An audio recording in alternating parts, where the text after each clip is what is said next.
नागेन्द्रहाराय त्रिलोचनाय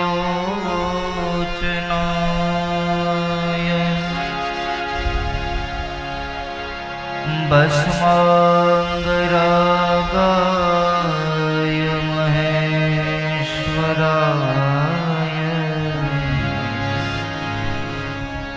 नित्याय शुद्धाय दिगंबराय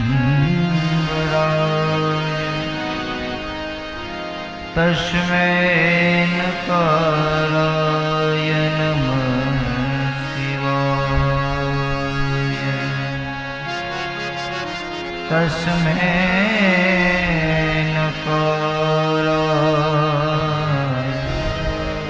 नमः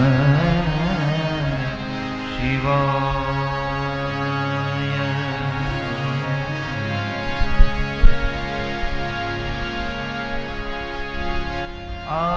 आशुतोष शशांक शेखर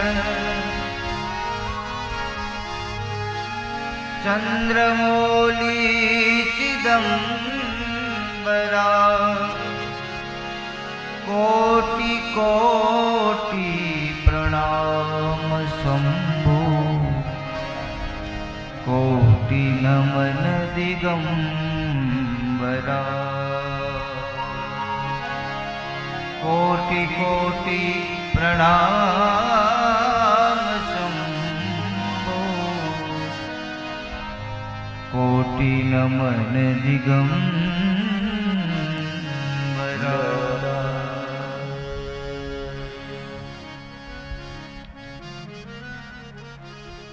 બધાને પોતાના સ્થાન ઉપરથી ઊભા થઈ અને દક્ષ પ્રજાપતિને માન સન્માન આપે છે. આપણે આ કથા ઉપર જ્યારે હતા ત્યાંથી જ ફરી પાછા આપણે કથાનો આપણે શરૂઆત કરીએ. બદલો લેવાનો ભાવ જાગે છે અને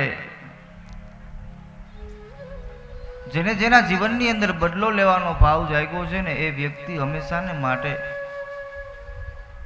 એને અંત સમયે એનું અભિમાન એનું અહંકાર એને ભાંગવા માટે ગમે ત્યાંથી ભગવાન આ ધરાધામ ઉપર પ્રગટ થાય છે અને થાય.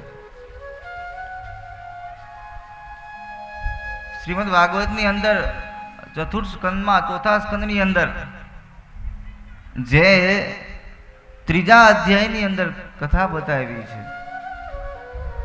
વાજપેયી નામનો યજ્ઞ કરે છે. એ યજ્ઞની અંદર બધાને બોલાવે છે, કોઈને બાકી રાખતા નથી. બધા દેવતાઓથી લઈને બધાને બોલાવે છે. બધાને બોલાવીને પછી કહે છે કે જ્યારે જ્યારે તમે તમારા વિમાન લઈને આવો ને ત્યારે કૈલાસના શિખરો ઉપરથી ને આમ વિમાનને પસાર કરજો, એટલે મારી દીકરીને અને મારા જમાઈને ખબર પડે.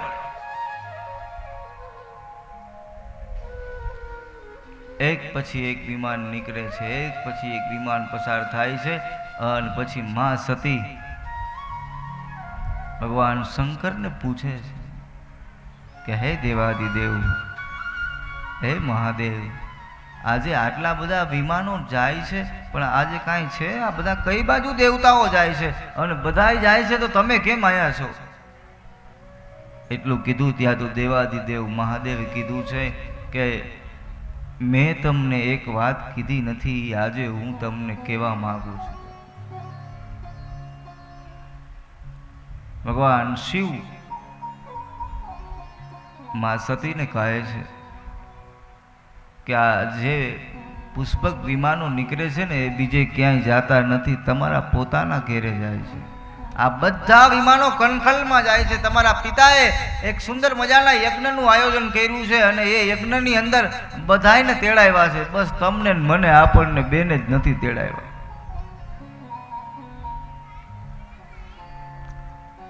એવું કીધું ને એટલે માં સતી છે ને એને માનવામાં આવતું નથી. કેમ કે દીકરીઓને ક્યારેય એવું માનવામાં આવે નહીં કે મારા પિતા મને બોલાવે નહીં. મા બાપને ઘેરે જવા માટે દીકરીઓ હંમેશાને માટે આમ જો એટલા આનંદમાં તમે દીકરીઓને એમ કહો ને કે તમારે તમારા માતા પિતાના ઘેરે જવાનું છે એટલે બહુ રાજી થાય.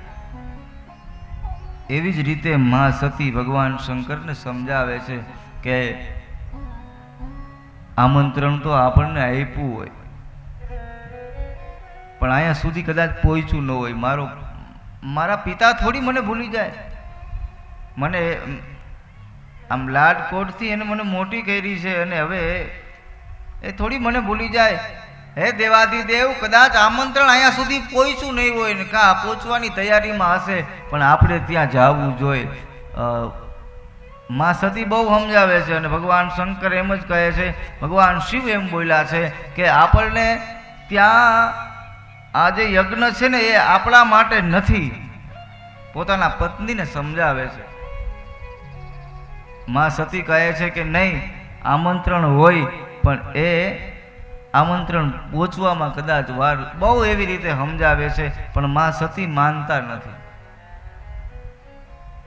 અંતે દેવાધિદેવ મહાદેવને માં સતી કહે છે કે તમે જ મને તમારા આ દિવ્ય સત્સંગની અંદર ઉમા કહું મેં અનુભવ અપના, સત હરિભજન જગત સબ સપના. હે દેવાધિદેવ, તમે જ કીધેલું છે 3 જગ્યાએ જવું હોય ને તો એમાં આમંત્રણની જરૂર પડતી નથી. કઈ 3 જગ્યા છે? એક, તમારા ગુરુ મહારાજને ત્યાં કાંઈ કાર્ય હોય તો તમે, આપણે શિષ્ય હોય, ગુરુને ત્યાં કાર્ય હોય ને તો શિષ્યએ કોઈ દી એવું નહીં વિચારવાનું કે મારા ગુરુ મને કંકોત્રી આપવા આવે ને મને આમંત્રણ આપે તો હું સેવા કરવા જાઉં, નકર નથી જાવું. એમાં આમંત્રણની જરૂર નથી.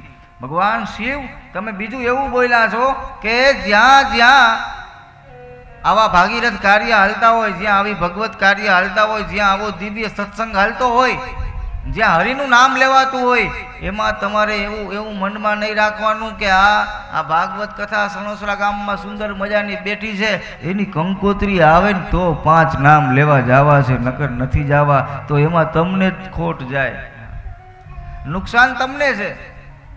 5 નામ લેવો ને તો એ તમને કામ આવવાના છે. આમાં આમંત્રણની જરૂર છે જ નહીં. ભગવાનના નામ લેવામાં ક્યારેય પણ કોઈ પણ જગ્યાએ સત્સંગ હાલતો હોય, ક્યાંય પણ ભગવાનનું નામ હાલતું હોય ને ત્યાં આપણે ક્યારેય એવું ન વિચારાય કે મને આમંત્રણ આપે ને તો મારે ભગવાનના નામ લેવાના છે. આમંત્રણ ભગવાને આપ્યું ને આપણને આમંત્રણ, એ કે દિવસે આપ્યું છે? જ્યારે તમારો મારો જન્મ થયો ને એ જન્મ સેકન્ડે જ આપણને આમંત્રણ આપ્યું છે કે મેં તને મોકલો છે જ નામ લેવા. એનાથી મોટું બીજું શું આમંત્રણ હોય બાપ? અને એક ત્રીજું, જ્યારે એક બાપની ઘરે પ્રસંગ હોય ત્યારે સંતાનોએ એવું નહીં વિચારવાનું કે મારા મા બાપ મને આમંત્રણ આપવા આપે અને પછી હું જાઉં. એટલે માં સતી ભગવાન શંકરને કહે છે કે મારે આમંત્રણની જરૂર નથી, મારે મારા પિતાની પાસે જવું છે. ભગવાને ખૂબ સમજાવ્યા છે, માં સમજતા નથી, નંદીને આજ્ઞા કરે છે. અને આ બાજુ કણખલની અંદર દક્ષ, જેને પ્રજાપતિનું બિરુદ મરેલું હતું, એટલે દક્ષ કહે છે કે કદાચ મારો જમાઈ આવે કે મારી દીકરી આવે, કોઈ માન સન્માન આપવાનું નથી, કેમ કે એ અપમાન માટે આ યજ્ઞ કર્યો હતો. ધીમે ધીમે કરતા માં સતી પોતાના કણખલ નગરમાં આવે છે અને જેવો પોતાનું પટાંગણ જોવે છે ને એટલે માં રાજી થઈ જાય છે કે હમણાં મારી સખી સહેલીઓ મને મળશે, મારી મા મને મળશે, મારા પિતા મને મળશે. ઉતાવળા ડગલે દીકરી પોતાના પટાંગણમાં જાય છે. એની સખી સહેલીઓ રસ્તામાં મળે છે, બેનપણીઓ જોવે ને એટલે એની સહેલી હતી ને એ મોઢું ફેરવી જાય છે. માં સતી વિચાર કરે છે કે મારી નાનપણની બેનપણીઓ હતી, આજે કેમ મારી પાસે ન આવી? પણ માં સતીને ઉતાવળ હતી ક્યાં? પોતાના પિતાને મળવાની.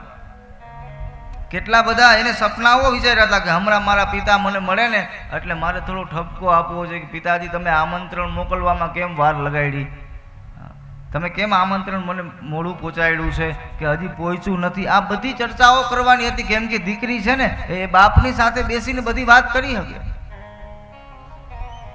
પણ બહેનું છે એવું, જ્યારે માં સતી પોતાના પટાંગણમાં બિરાજમાન થયા ને ત્યારે એના બાપની સામે જે નજર કરી ને ત્યારે દક્ષે મોઢું ફેરવી લીધું.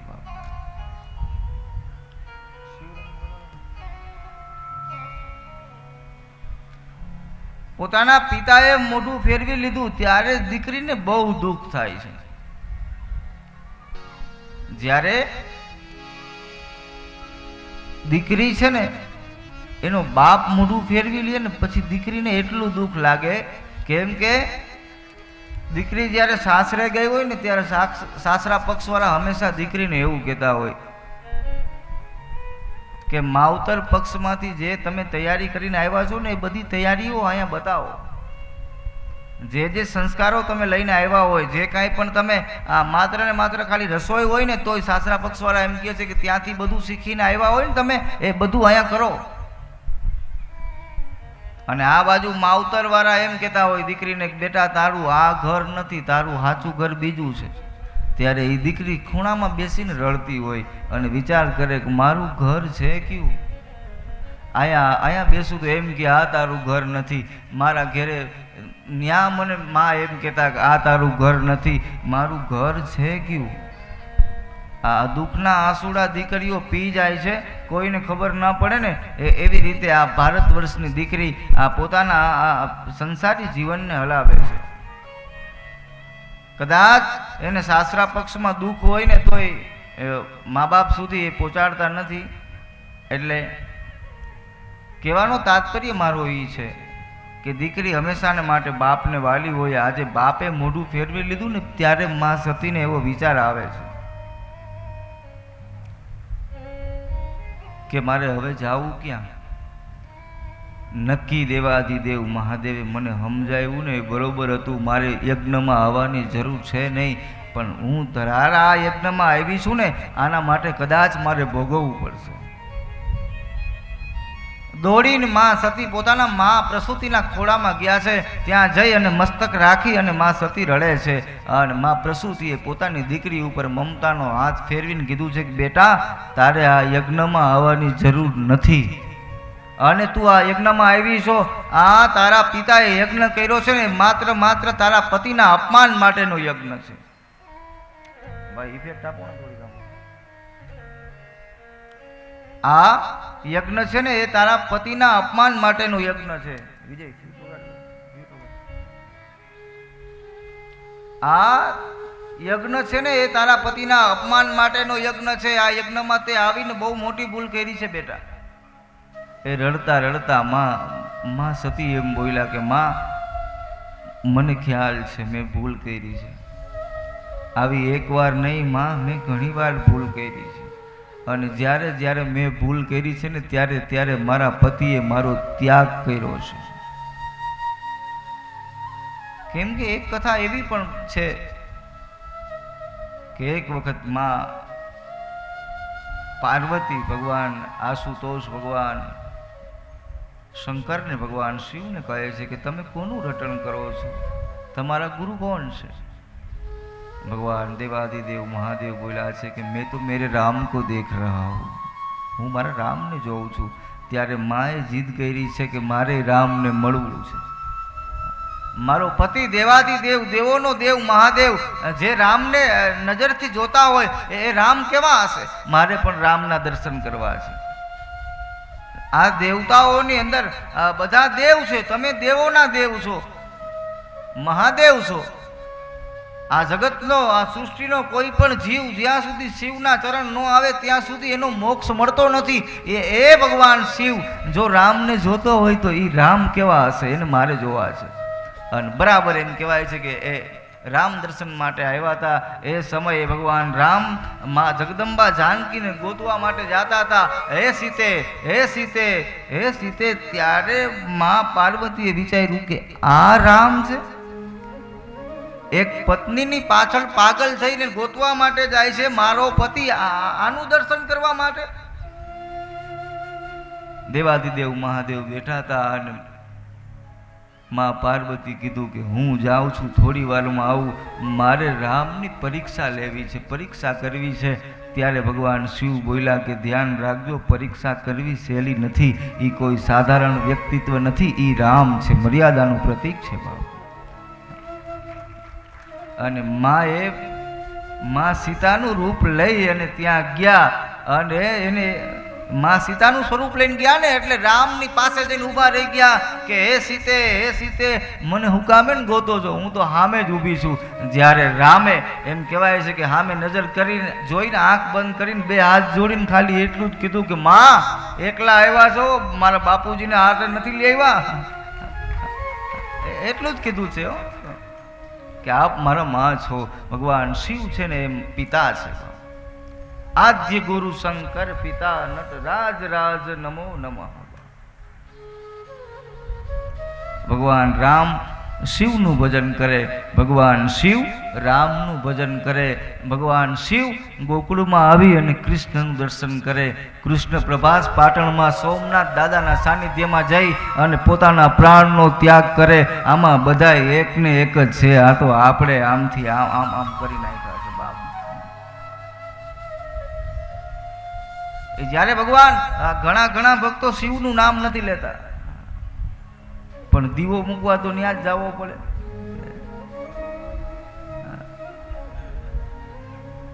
દેવાધિદેવ મહાદેવ જે ધરાધામ ઉપર, અને આ ભગવાન કૃષ્ણને તો જો પ્રિય કોઈ હોય ને તો એ છે દેવાધિદેવ મહાદેવ. અને ભગવાન મહાદેવને જો કોઈ પ્રિય હોય ને તો એ છે ભગવાન કૃષ્ણ પરમાત્મા. એ ગોકુળમાં જ્યારે ભગવાનનું પ્રાગટ્ય થયું ને ત્યારે ભગવાન આદિ અનંત કૈલાસના અધિપતિ ભગવાન આશુતોષ મહાદેવ પ્રથમ પેલા આવ્યા હતા અને 12ના દિવસે ભગવાન પધાર્યા હતા. અને ભગવાન કૃષ્ણને પ્રથમ પેલા હાથમાં આમ લઈને ભગવાનને રમાડ્યા હતા અને પછી એની પરિક્રમાઓ કરી હતી. અને આપણે આરતીમાં શિવ આરતી જેને જેને સાંભળી હોય ને એમાં આપણે આરતીમાં એક કડી ગાય છે. એક છે ભગવાન હર. હર છે ને એ કોણ? ભગવાન શિવ. અને હરિ છે ને એ ભગવાન કૃષ્ણ. એટલે આપણે આરતીમાં ગાતા હોય. આવો એક કડીમાં હરિહર એક સ્વરૂપ અંતર નવધર સો, કોઈ અંતર નવધર સો, ભોળા ભૂગરને ભજતા, ભોળા ભૂગરને ભજતા, ભવસાગર તરસો. ઓમ હર હર હર મહાદેવ. ઓમ હર હર હર મહાદેવ. ઓમ હર હર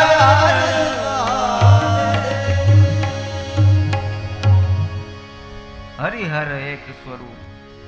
આજે ભગવાન રામ ઓળખી ગયા છે અને પછી જેવા માં પાર્વતી ભગવાન શિવની પાસે ગયા ને બે હાથ જોડ્યા અને મહાદેવને કીધું કે ખરેખર આપ જે વાત કરતા હતા એનાથી પણ વિશેષ છે રામ.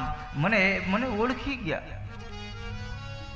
ભગવાન શિવે બે પોતાની આંખ બંધ કરી અને જોયું અને ભગવાન શિવ એટલું બોલ્યા છે કે માં થોડાક દૂર રહેજો. માં કીધું એટલે વિચાર કરે છે આ તો મારો પતિ છે. ત્યારે ભગવાન શિવ એવું બોલ્યા છે કે તમે માં જાનકીનું સ્વરૂપ લીધું ને ત્યારથી મારા પણ માતા થઈ ગયા છો. આજથી હું તમારો ત્યાગ કરું છું. મેં તમને પેલા કીધું તું જે કરો એ સમજીને કરજો. અને પછી અનેક જન્મમાં કોઈને કોઈ સ્વરૂપે પૂજા અર્ચના કરી અને માં એને મળતા ગયા છે. ભગવાન શિવને દર વખતે માં પાર્વતી મળ્યા છે. ક્યારેક સતી થઈને, ક્યારેક ઉમા થઈને, ક્યારેક પાર્વતી થઈને, ક્યારેક હિમાલયને ત્યાં જન્મ લીધો છે, ક્યારેક દક્ષ પ્રજાપતિને ત્યાં જન્મ લીધો છે. આ વખતે દક્ષને ત્યાં સતી થઈને માતાજી આવ્યા છે અને માં કહે છે માં પ્રસૂતિને કે માં મેં દર વખતે કાંઈક ને કાંઈક ભૂલ કરી છે ને મારો ત્યાગ કર્યો છે. આજે પણ મેં ભૂલ કરી છે. મારા પતિએ મને બહુ રોકી છે કે જામાં બેઠો, પણ હું મારા પિતાના પ્રેમના આધીન થઈને મને એમ થયું કે મારો બાપ મને આમંત્રણ આપતા ભૂલી ગયો હશે. મેં મારા પતિનું માયનું નહીં અને મારા બાપના પટાંગણમાં હું ધોઈ. આમ એમ કહેવાય છે કે જ્યારે એક પિતાનું નામ પડે ને માં ત્યારે મને એમ થાય કે મારો બાપ એ મને કેમ ભૂલે. હું દોડી દોડીને માં અહીંયા આવી છું અને આજે મારો બાપ જો મારાથી મોઢું ફેરવી જતો હોય તો હવે મારે શું મોઢું લઈને કૈલાસમાં જાવું માં?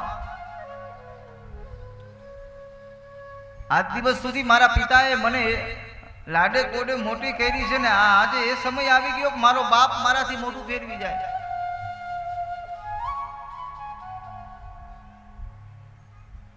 કેમ કે દીકરી છે ને એ ત્યાગની મૂર્તિ છે, એ દયાની મૂર્તિ છે, એ કરુણાની મૂર્તિ છે.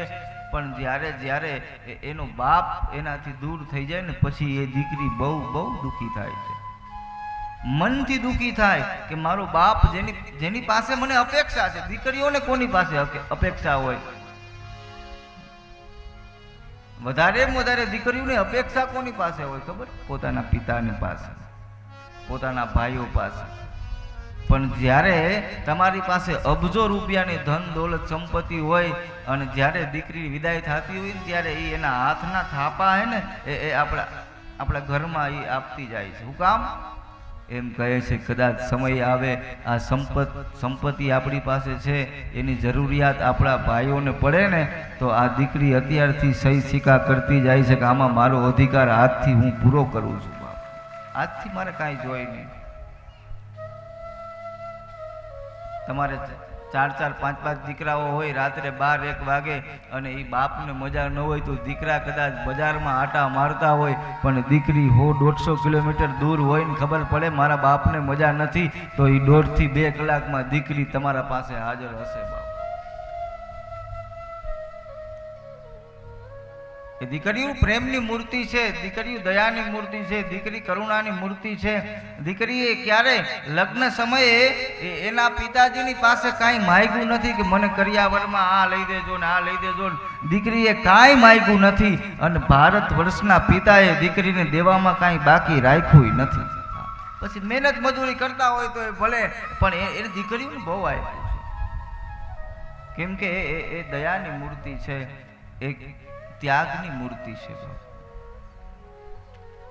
એક દીકરીઓ જે પ્રસંગો જે વ્રત રહે છે ને એ દીકરીઓ પોતાના માટે નથી રહેતા.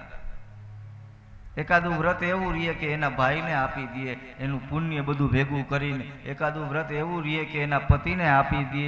બધા વ્રતો છે ને એ બીજા માટે રહે છે, પોતાના માટે દીકરીઓ આ વ્રત જપ કરતી નથી. એ અર્પણ કરે છે એટલે એને ત્યાગની મૂર્તિ કીધી છે, દયાની મૂર્તિ કીધી છે, ત્યાગની મૂર્તિ કીધી છે અને દીકરીઓને કરુણાની મૂર્તિ કીધી છે. શક્તિ છે આ ધરાધામ ઉપર, એમાં જે દીકરીની કરુણાઓ છે બાપ, સેકન્ડ માત્રમાં એ પોતાના આંગણાને ત્યાગી અને પારકાને પોતાના કરી લે. જ્યાં સુધી મને ખબર છે, મને ખ્યાલ છે ત્યાં સુધી દીકરીઓ છે ને એ દુઃખને પોતાના હૃદયની અંદર રાખી અને જાહેરમાં દીકરી ક્યારે રડી નથી શકતી. સાસરા પક્ષમાં દુઃખ હોય કે ગમે ત્યાં દુઃખ હોય એ અંગત ખૂણામાં બેસીને રડી લે, પણ ક્યારેય કોઈને એના દુઃખ દીકરીએ ગાયા નથી. પણ આ કલિકાલની અંદર ભારત વર્ષની અંદર અત્યારે આ કળિયુગ, આમ ધીમે ધીમે કળિયુગના વાયડા વીંટાય એવું લાગે છે. એની અંદર થોડું આપણે બધાએ ચેતીને હાલવું જોઈએ. અત્યારે જમાનો થોડો બદલાઈ ગયો છે.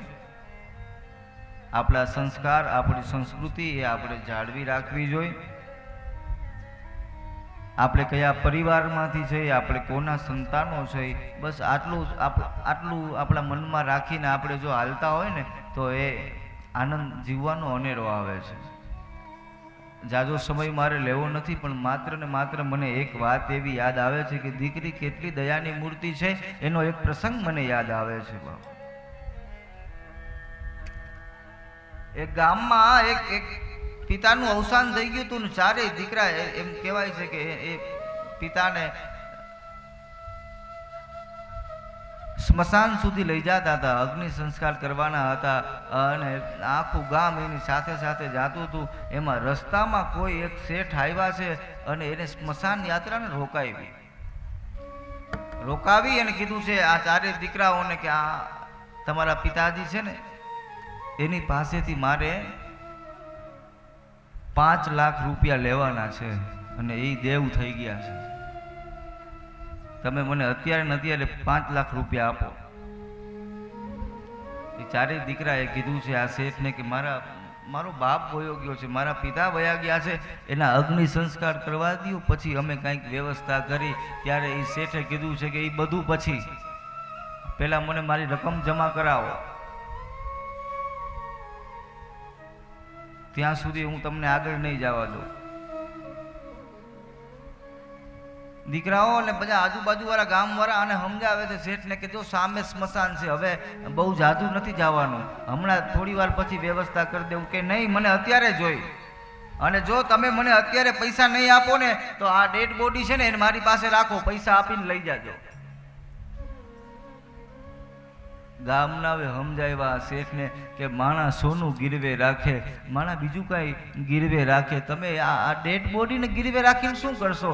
એ કે એ મારો પ્રશ્ન નથી, આ છોકરાઓ પાસે બીજું કાંઈ છે નહીં, પૈસા હોય તો મને આપી ન દે. ત્યારે એ ચારેય દીકરાઓએ હળી મળીને એકબીજાની સામે જોઈને કીધું છે કે હવે આ તો વયો ગયો છે, અત્યારે આપણે 5 લાખ રૂપિયા ક્યાંથી આપવા? હમણાં વયો જાહે શેઠ, થોડી વાર માટે મૂકી દો અહીંયા. દીકરાઓએ બાપુજીની બોડી હતી ને એને આ શેઠની પાસે મૂકી અને અગ્નિ સંસ્કાર રોકાવાનો સમય હતો.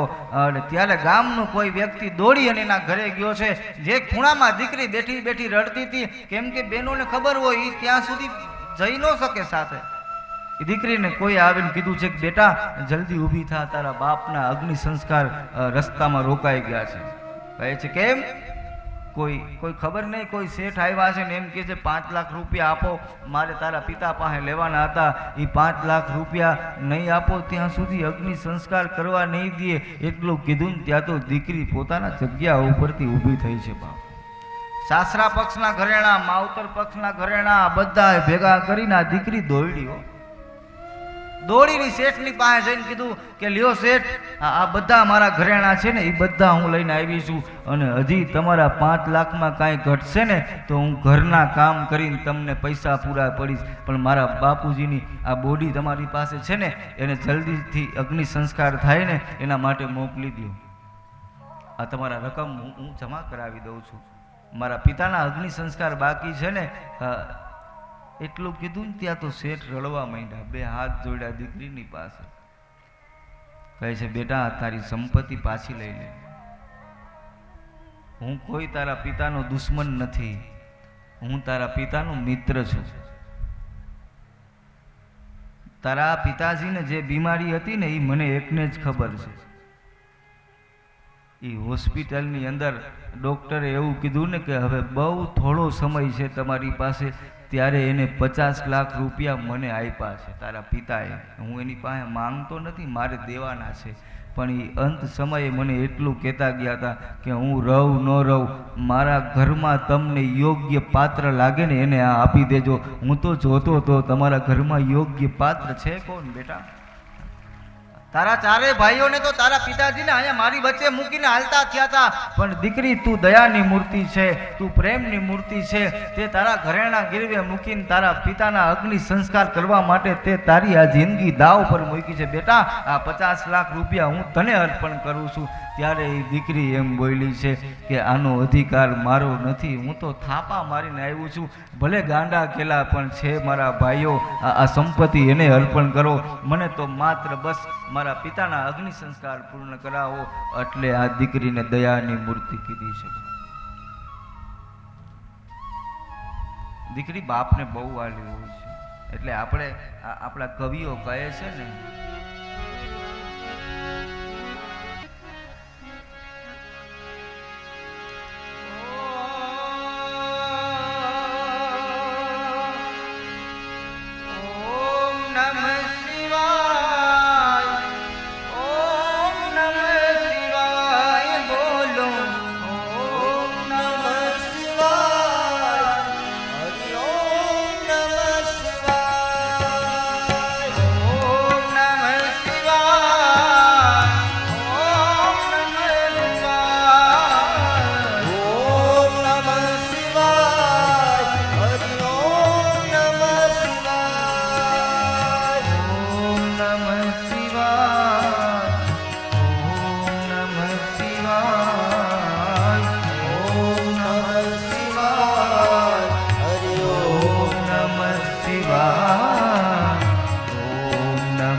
શિવાય ઓમ નમઃ શિવાય ઓમ નમઃ શિવાય ઓમ નમઃ શિવાય ઓમ નમઃ શિવાય ઓમ નમઃ શિવાય હરિ ઓમ નમઃ શિવાય ઓમ નમઃ શિવાય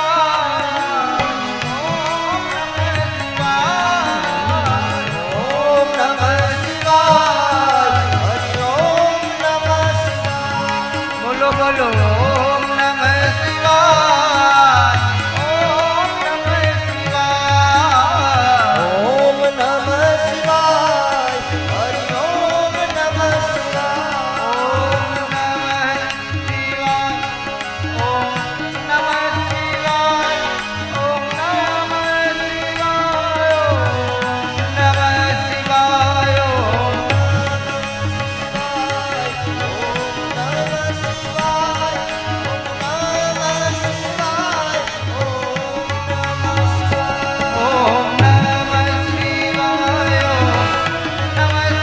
શિવાય ઓમ નમઃ શિવાય ઓમ નમઃ શિવાય ઓમ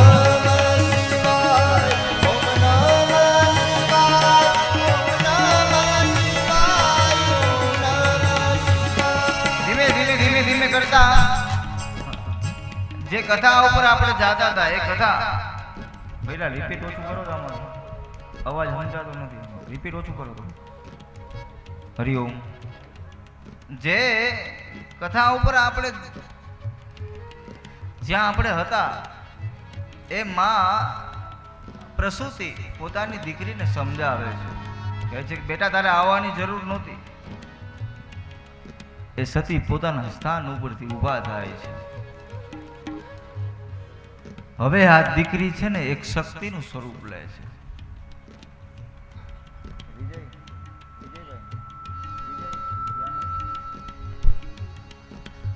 શક્તિનું સ્વરૂપ લઈ અને પછી હવે એને પોતાના પિતાની સામે દ્રષ્ટિ કરે અને કહે છે હવે એને પિતાને દયા ભાવથી બહુ જોયા કે મારો બાપ જેના ખોળામાં જેના આ પટાંગણમાં જેની આ ધરણી ઉપર હું રમીને મોટી થઈ છી પણ હવે આ દીકરી ભૂલી ગઈ છે કે દક્ષ મારો બાપ છે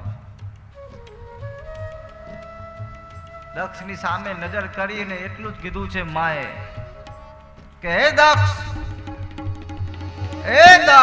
એટલું કીધું ને ત્યાં તો દક્ષે મસ્તક ફેરવીને કીધું મને દક્ષ કહીને કોણ બોલાવે જોયું ત્યાં તો પોતાની દીકરી અને હવે એમ કહેવાય છે કે દક્ષ પ્રજાપતિને એમ થાય છે કે આજે મારી દીકરી છે ને એ મારી દીકરી હોય એવું લાગતું નથી આજે તો નક્કી આને કાંઈક અલગ સ્વરૂપ લીધું છે અને ધીમે ધીમે ધીમે ધીમે કરતા પોતાના એક એક ડગલા આગળ માંડે છે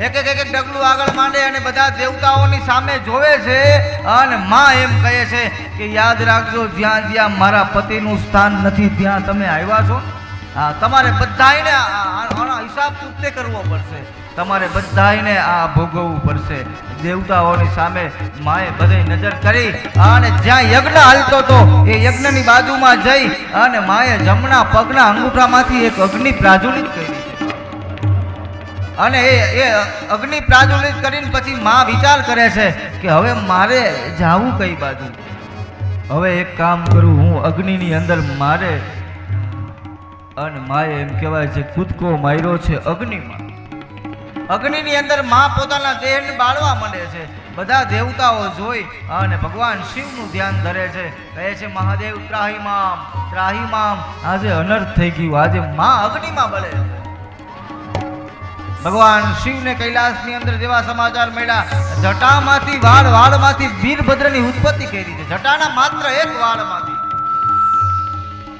અને વીરભદ્રને કીધું છે કે જાઓ તમે યજ્ઞનો વિધ્વંસ કરો વીરભદ્રએ આવી અને આખા યજ્ઞનો વિધ્વંસ કર્યો છે યજ્ઞનો વિધ્વંસ કર્યો છે આ બાજુ હાહાકાર મચી ગયો છે અને ભગવાન શિવ આ ધરામ પર પધાર્યા છે. ભગવાન શિવ આવે એ પહેલા તો દક્ષનું મસ્તક ધડથી અલગ કરી નાખ્યું છે. વીરભદ્રએ બાપ. બધા દેવતાઓ ભગવાન શિવને પ્રાર્થના કરે છે અને ભગવાન શિવ આવે છે અને ભગવાન શિવ આવીને એટલો ક્રોધ કરે છે બાપ.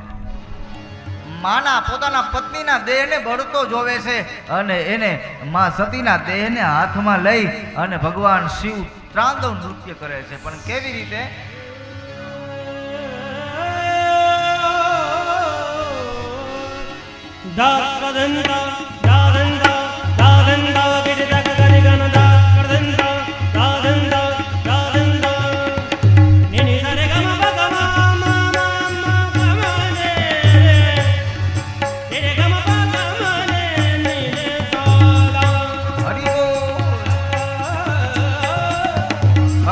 કૈલાસના અધિપતિ આજ માના દેહને પોતાના પત્નીના એટલે કે મા સતીના દેહને હાથમાં લઈ અને બધી બાજુ નજર કરે છે. આજે ભગવાન શિવનું આ ચહેરો જોઈને દેવતાઓ પણ સમજી જાય છે કે નક્કી આજે મહાદેવ કદાચ દયા કરે તો કરે, નહીતર આજે આ સૃષ્ટિ કદાચ હોય ન હોય એવી થઈ જાય બાપ.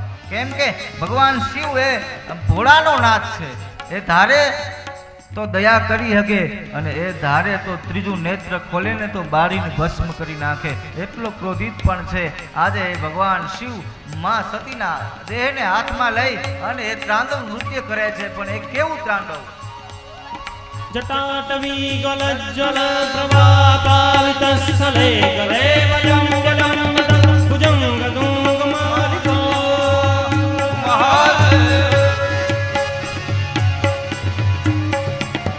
જટાટવી ગલજ્જલ પ્રવાપાવિતસ્થલે ગલે વયં ગલં ભુજંગ ગુંગ માલિકો ડમા નિનાદ વડમલ વયં જકાર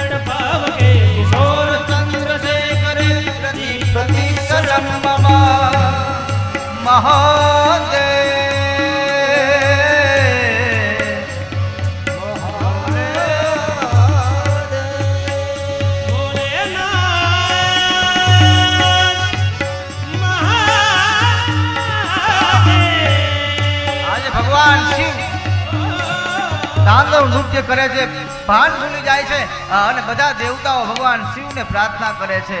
ત્રાહિમામ ત્રાહિમામ ત્રાહિમામ ઓમ ત્રંબકમ યજામહે સુગંધિમ પુષ્ટિવર્ધનમ ઉર્વારુકમેવ બંધનમ મૃત્યોર્મુક્ષી યમામૃતા. હે ભગવાન શિવ, આપ તો જન્મ મૃત્યુના દાતા છો. આપ ધારો તો મૃત્યુને મંગલમય કરી શકો. જન્મ મૃત્યુ જરાર વ્યાધિ પીડિતમ કર્મ બંધનમ. હે ભગવાન શિવ, શાંત થાઓ. હે મહાદેવ, દયા કરો. ત્રાહિમામ ત્રાહિમામ. બધા દેવતાઓ મહાદેવની નજીક જાય છે, પણ મહાદેવની જેવા નજીક જવા જાય અને મહાદેવ એમ કહેવાય છે કે વ્યાગાંબર વસ્ત્ર પહેરી અને રુદ્રની માળાઓ ગળામાં સર્પો અને મહાદેવ માના દેહને હાથમાં લઈ અને જેની નજર કરે છે ત્યાં તો દેવતાઓ ડરવા માંડે છે. કેમ કે આ તો શિવ છે બાપ. આજે ભગવાન શિવ એટલા ક્રોધાયમાન થયા છે, ભગવાન નારાયણ પણ નજીક જાતા ડરે છે બાપ.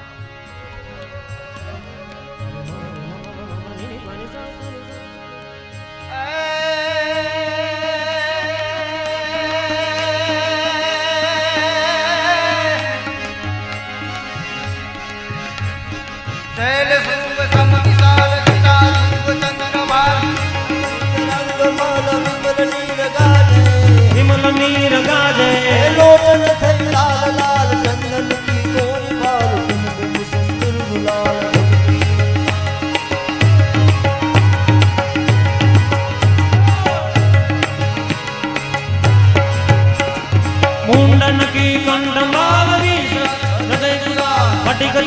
રુદ્રમાલ હૃદયા રાચે બમ બમ બમ બમ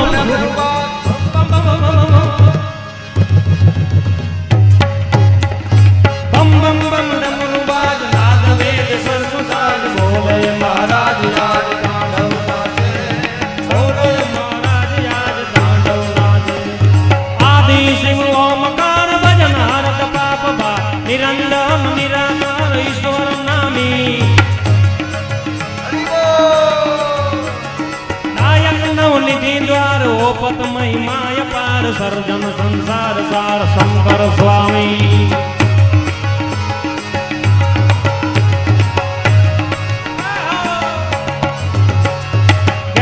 શિરવાત ગંગ પાપ હરત જળતર ઉમિયા હરદંગ અંગ કે પહારી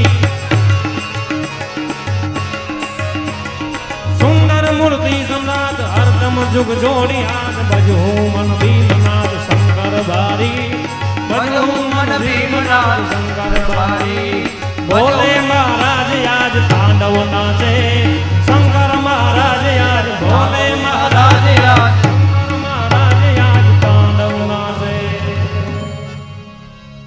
બધા દેવતાઓ ભગવાનને પ્રાર્થના કરે છે. ભગવાન શિવની પાસે જઈ અને કહે છે કે આપ તો દયાની મૂર્તિ છો, આપ તો ભોળાનાથ છો, કૈલાસના અધિપતિ છો. બધા દેવતાઓ પ્રાર્થના કરે છે અને કહે છે કે હે આશુતોષ શાંત શેખર, હે શ્યામ સદાશિવ, હે કૈલાસના અધિપતિ, આ જગતને જ્યારે જ્યારે તમારી જરૂર પડી છે ત્યારે તમે દયા દ્રષ્ટિ અમારા ઉપર રાખી છે. અને ભગવાન દયાનો દેવ છે. જ્યારે સમુદ્ર મંથનની કથા આવશે ત્યારે એમાંથી વિષ નીકળ્યું છે, ઝેર નીકળ્યું છે. એ ઝેરને પીવા વાળું કોઈ નહોતું. એ ઝેર ભગવાન શંકરને અર્પણ કર્યું છે. ભગવાને એ ઝેરને ગળામાં રાખી ગળું નીલું રાખ્યું છે અને નીલું ગળું થયું એટલે ભગવાન નીલકંઠ કહેવાના છે. એ તમે તો દયાની મૂર્તિ છો પ્રભુ. આપ દયા નહીં કરો તો અમારા ઉપર કોણ દયા કરશે? આપ તો પિતા છો. આપ આ જગતના પિતા છો અને તમે જો ધારો ને તો આ સૃષ્ટિનું સર્જન કરી નાખો અને તમે જો ધારો તો આ સૃષ્ટિનું વિસર્જન કરી નાખો. આપ દયાની મૂર્તિ છો. એટલે બધા દેવતાઓ ભેગા થઈ અને ભગવાન શિવને પ્રાર્થના કરે છે. આવો આપણે પણ એક કડીમાં ભગવાન શિવને પ્રાર્થના કરીએ.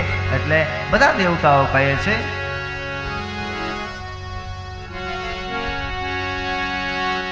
તમે ભક્તોના દુઃખ હરનારા,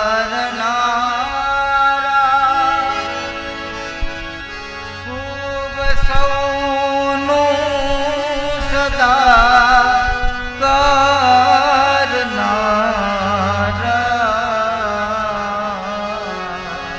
તમે ભક્તોના ભય હરનારા,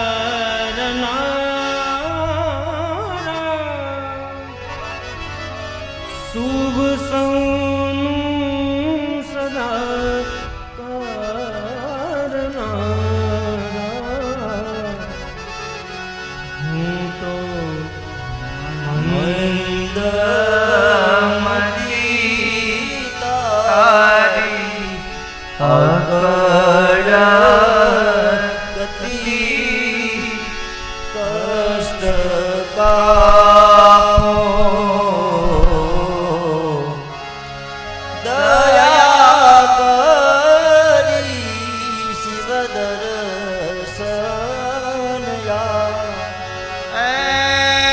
શંભુ શરણે પડી માગું, ઘડી રે ઘડી કષ્ટ કાપો, દયા કરી શિવ દર્શન આપો, દયા કરી શિવ દર્શન આપો.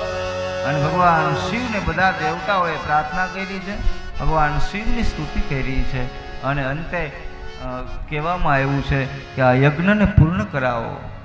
દેવાધિદેવ મહાદેવ,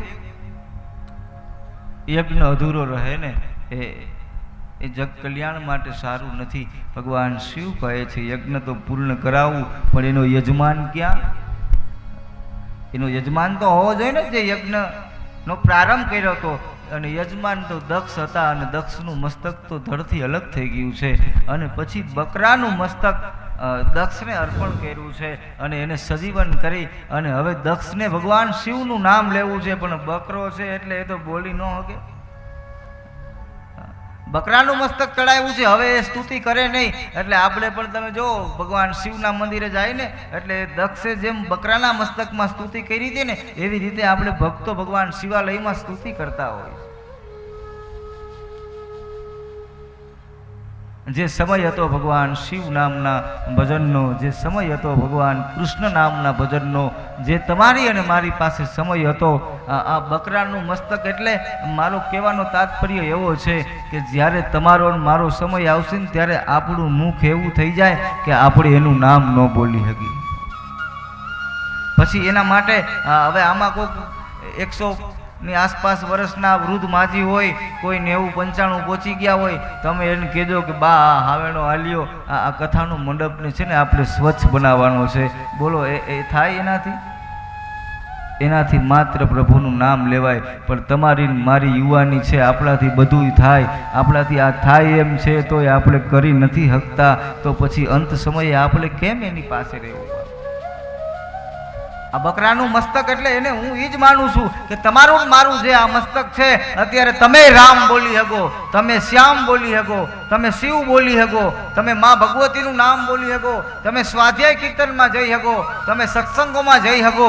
અત્યારે તમે ને હું આ ભજન ભેગું કરી શકીએ એમ છે તોય આપણે કરતા નથી. પછી એ સમયે બકરાનું મસ્તક ન કહેવું તો શેનું મસ્તક કહેવું બાપ?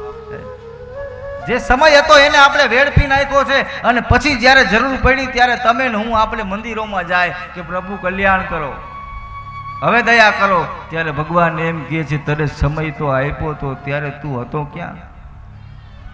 વારે વારે મેં તને ચેતવ્યો છે. એક ગામમાં વરસાદમાં જાદવભાઈ એટલું પાણી આવી ગયું ને એટલે એ બધાએ તરીને તરવૈયા ગામને છોડીને જતા રહ્યા. એમાં ગામનો એક તરવૈયો હતો, એ તરતા જાતો હતો અને જોતો હતો કે મારા ગામમાં કોઈ રહી નથી જાતું ને, એટલું પાણી ગામમાં આવી ગયું.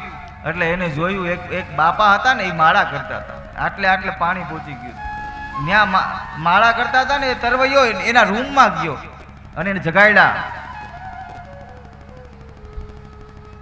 કહે છે બાપા જાગો, ગામમાં પાણી આવી ગયું છે, પૂર આવી ગયું છે, આખું ગામ ખાલી થઈ ગયું, હમણાં થોડી વારમાં જીવ વયો જાય, હાલો મારા ભેગા, તમારો હાથ આપો, હું તમને પકડી લઉં અને મને તરતા આવડે છે, હું તમને ઓલા કિનારે પહોંચાડી દઉં, આવો. ત્યારે એ બાપા એવું બોલ્યા કે તારી ભેગું નથી આવું, મને મારો ભગવાન લેવા આવશે ને તો જ આવીશ, હું માળા કરું છું. બહુ સમજાવ્યા બાપા કે તારી ભેગું નથી આવું. થોડી વાર થઈને એટલે ગામમાં બધા આમ ખાલી થઈ ગયા છે અને હવે પાણી એટલું વધી ગયું કે આ જે તરવાવાળો હતો ને એ થાકી ગયો. ત્યાં તો કંઈક સરકારને કોઈ સુવિધાઓ આવી હતી તો ઓલા નાવડી આવે ને હુડકા, એ ગામમાં મૂક્યા. પણ ગામમાં હવે બધા 5-10 જણા હતા, એ હુડકામાં બેહી ગયા. આ ભાઈ હતો ને એ થાકી ગયો હતો, એ હુડકામાં બેહી ગયો, એ હુડકું આમ ફરીને હાલવા ગયું, પાછું બાપાનું ઘર આવ્યું. વળી એ નાવડી વાળા ભાઈને કીધું ભાઈ 2 મિનિટ સમય આપો ને, અહીંયા એક બાપા માળા કરતા હતા, જોઈ લઉં જીવે છે કે નથી જીવતા. હુડકું ન્યા આમ ઊભું રાખ્યું છે અને જોયું ત્યાં તો બાપા બીજા માળે વયા ગયા હતા માળા કરવા. ઓલો ભાઈ ન્યા ગયો કે હવે તમે અહીંયા આવતા રહ્યો, હવે હુડકા ચાલુ થયા છે, હજી કહું છું બેસી જાઓ. બાપા કે તારા ભેગું નથી આવું, એલા મને તો આ તેડવા આવે ને તો જ આવીશ, હું માળા કરું છું. થોડી વાર થઈ એટલો વરસાદ અને વનસ્પતિઓ છે ને એ પાણીની અંદર સાથે આવવા માંડ્યા એટલે નાવડી ફસાવા માંડી છે. પછી હેલિકોપ્ટર ચાલુ થયા એટલે હવે આની એકની નાવડી ફસાઈ ગઈ હતી આ ભાઈની, તો એની હેલિકોપ્ટર આવ્યું ને એટલે ઓલું દોરડું હતું ને એ પકડી લીધું અને સરકારે બચાવવાના પ્રયત્નો કર્યા છે. તે હેલિકોપ્ટરે પાછું આવ્યું, બાપા ત્રીજા માળે ચડી ગયા હતા. ઓલાએ વળી કીધું કે જરાક દોરડું નીચે કર. હવે હેલિકોપ્ટરમાંથી દોરડું નીચે કરીને આવ્યો, બાપાને પાછા જગાડ્યા કે હવે આ ત્રીજી વાર આવ્યો છું, હવે હાલો નકર હવે બસ છે. ત્યારે બાપાએ કીધું તને ના પાડીને તારી ભેગું નથી આવવું, મને આ તેડવા આવે ને તો જ આવીશ એવું કીધું. પછી આ કે હવે તમારી ઈચ્છા. એમાં 15 મિનિટમાં બાપાનું વાં જઈને બાપા ભગવાન આવીને બાંધ્યા કે એલા તારા ઉપર કેટલો ભરોસો હતો, મને તેડવા ન આવ્યો ને. ત્યારે ભગવાને કીધું 3 વાર તેડવા આવ્યો પણ તું ન ઓળખી હઈ ગયો, એમાં હું શું કરું? 3 વાર તારી પાસે આવ્યો, ક્યારેક તરતો તરતો આવ્યો, ક્યારેક નાવડી લઈને આવ્યો, ક્યારેક હેલિકોપ્ટરમાંથી, પણ તું ઓળખતો નથી. એમાં એમ તમારી મારી પાસે અનેક વખત ભગવાન કૃષ્ણ આવે છે. બસ એવી દ્રષ્ટિ હોવી જોઈએ કે આપણે એને ઓળખી શકીએ.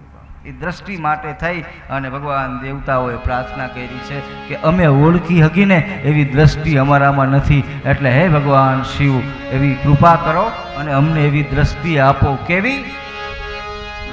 આપો દ્રષ્ટિમાં તેજ અનોખું, સારી સૃષ્ટિમાં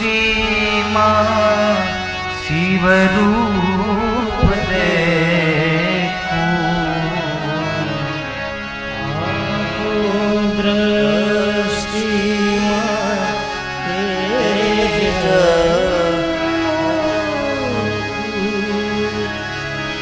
સારી સૃષ્ટિમાં શિવરૂપ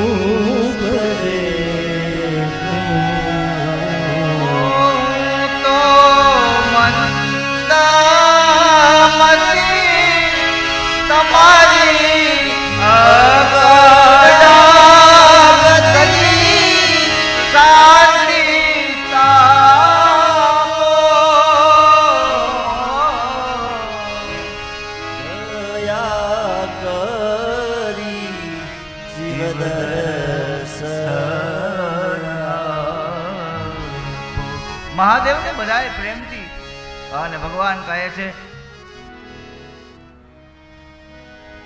કે જેના માટે આ યજ્ઞ હતો એ યજમાનને બકરાનું મસ્તક હવે સ્તુતિ થતી નથી, હવે પ્રાર્થના થતી નથી. અને અંતે બધા દેવતાઓએ ભગવાન શિવને સત્ય નમસ્કાર કરી વંદન કરી અને આ યજ્ઞને પૂર્ણ કરાવ્યો છે. અને આ બાજુ ઇતિ નારાયણ એટલે કે જે માનો દેહ હતો એના સુદર્શનથી ટુકડા કર્યા છે અને એ ટુકડા માના શરીરના ટુકડા છે એ 51 જગ્યાએ આ ટુકડા પડ્યા છે. જ્યાં જ્યાં પડ્યા છે ત્યાં એક એક શક્તિપીઠનું સર્જન થયું છે. એ શક્તિપીઠનું દર્શન માટે તમે હું બધા અનેક વખત આપણે આપણી આ કથાઓની અંદર મા ભગવતીના અને એક એક શક્તિપીઠે રક્ષણ માટે એક એક જગ્યાએ દાદા કાલ ભૈરવને બેસાડવામાં આગેવાન તરીકે આવ્યા છે. આવી ભગવાન શિવની કથા શ્રીમદ ભાગવતના 4થા સ્કંદની અંદર 6થા અધ્યાયમાં અને 7મા અધ્યાયની અંદર આવી દિવ્ય કથા બતાવી છે. ત્યારબાદની કથા ગંગાના કિનારા ઉપર પરીક્ષિતજી આ કથાને શ્રવણ કરે છે અને શ્રી સુખદેવજી મહારાજ એ આનંદ વનમાં આ કથા સંભળાવે છે. કહે છે હે રાજન, આવી તો અનેક કથાઓ છે. ભગવાનની અખિલ બ્રહ્માંડના નાથે આ 24 અવતારો લઈને આ ધરાધામ ઉપર ભક્તોને માટે થઈને ભગવાન પધાર્યા છે અને ભગવાને કેવી કેવી કૃપાઓ કરી છે. જેને જેને જેવા જેવા ભાવથી ભગવાનને ભજ્યા છે એવા ભાવથી ભગવાન ત્યાં પ્રગટ થયા છે. ભક્તને આધીન ભગવાન છે. ક્યારેક ક્યારેક તો ભગવાનને માના ઉદરમાંથી જન્મ લઈને પધારવાનો સમય પણ નથી મળ્યો. જેવા પ્રહલાદે યાદ કર્યા છે ભગવાન હવે જલ્દી પધારો, હવે મને ડર લાગે છે, આ ધગધગતો સ્તંભ છે ને એને મને ભેટવાનું કહે છે, હવે મને ડર લાગે છે, પધારો. એટલે ભગવાને માના ઉદરથી જન્મ નથી લીધો. એ નૃસિંહ નારાયણ સ્તંભ ફાડીને પ્રગટ થઈ ગયા છે. મારા ભક્તને મારી જરૂર હોય ને તો હું એટલો જલ્દી આવવા માટે તૈયાર છું. એક એક દિવ્ય કથાઓ ભાવપૂર્વક શ્રવણ કરાવે છે. આવી દિવ્ય કથાઓ આના પછીની જે કથા છે એ બહુ સમજવા જેવી છે, જે ચોથા સ્કંદની અંદર 8મા અધ્યાયમાં બતાવી છે. અખિલ બ્રહ્માંડના નાથે એક બાળક ઉપર કૃપા કરી છે. એ બાળક ઉપર દિવ્ય કૃપા કરી છે. આ બધી દિવ્ય કથાઓ આપણે શ્રવણ કરીએ, કેમ કે આ કથા બહુ સમજવા જેવી છે. અને હમણાં આપણે 11:30 કથાને વિરામ કરવાનો છે, એટલે 11:30 કથાને વિરામ કરવાનો છે ને, એટલે હવે એમાં માત્ર 10-15 મિનિટની વાર છે. તો એ કથા થોડી લાંબી હોય, આપણે કદાચ સમયસર એટલે બપોર પછીની કથામાં આપણે એ કથાને લેશું. અને 11:15 વાગી ગયા છે, તો આવો આયોજકોનું કહેવું છે 5 મિનિટ આપણે હરિકીર્તન કરીએ, ત્યારબાદ ભગવાનને ભાવથી દૂધ અર્પણ કરીએ, અને એ દૂધને આપણે બધા ભાવથી ભગવાનને આપણે એક પદ ગાય અને આપણે ભગવાનને દૂધ ધરીશું. તો 2-5 મિનિટ માટે આવો, પોતાના સ્થાન ઉપર બધા ફરી પાછા ઊભા થઈ જાઓ, અને પછી આપણે બધા પ્રસાદ લેવા જે પ્રમાણે આયોજકો કે એ પ્રમાણે આપણે પ્રસાદ લેવા જાશું. આવો ભાવથી આપણે બધા.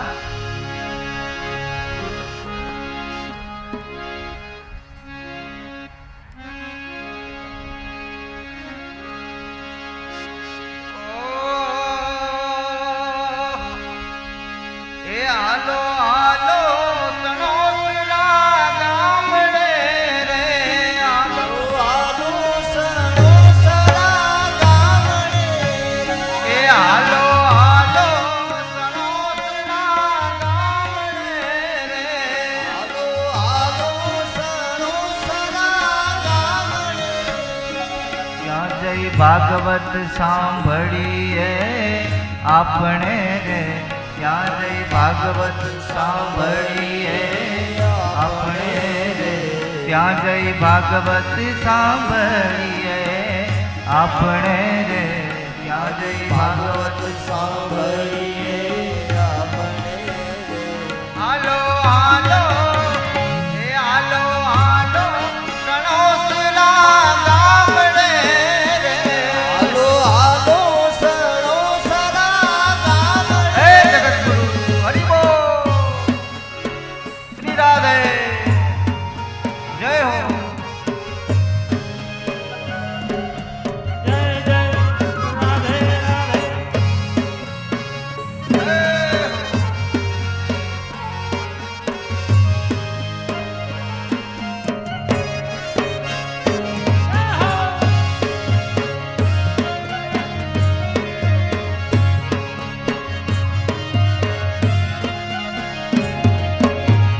એજના મંદિરે જગતગુરુ બિરાજતા રે, મંદિરમાં જગતગુરુ બિરાજતા રે, એના મંદિરમાં જગતગુરુ બિરાજતા રે, એના મંદિરમાં જગતગુરુ બિરાજતા રે.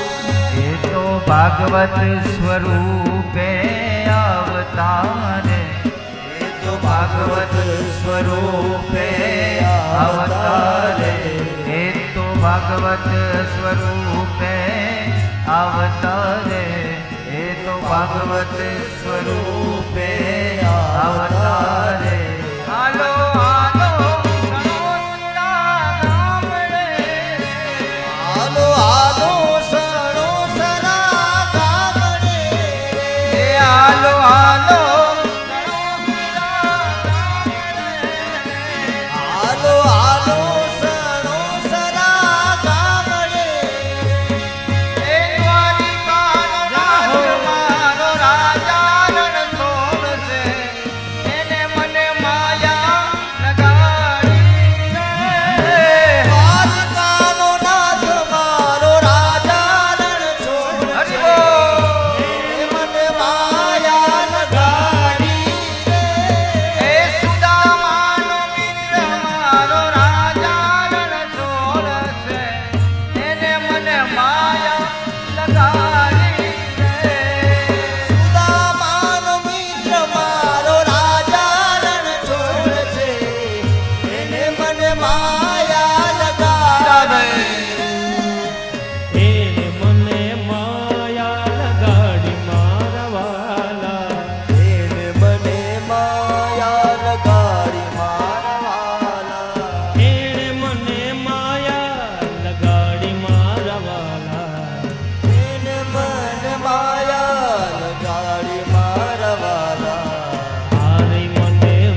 માટે જ. ત્યારબાદ આપણે ભગવાનને દૂધની તૈયારી કરશું. તો આપણે 2-5 મિનિટ માટે હજી પણ આનંદથી પણ આમ થોડાક ભાવથી, એટલે આવો બધા સાથે મળીને.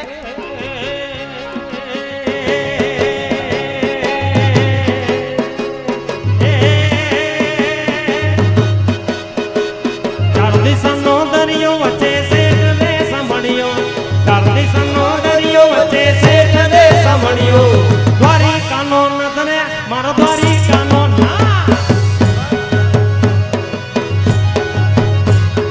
દ્વારિકાનો નદને મારો દ્વારિકાનો ના,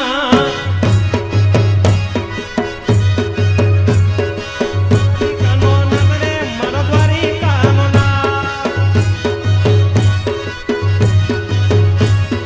ઊંચા દેવળ સોહે,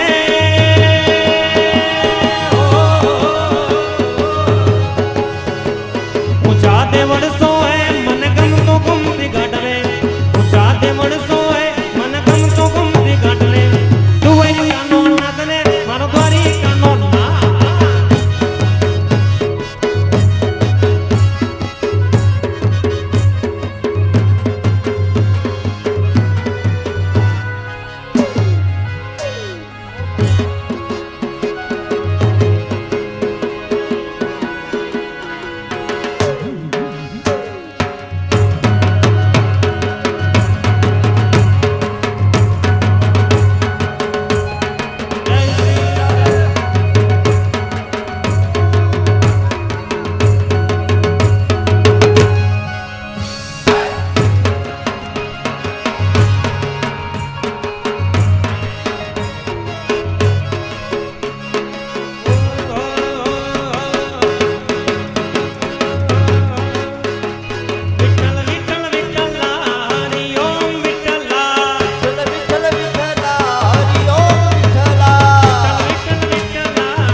બોલીએ ભાગવત ભગવાન કી જય.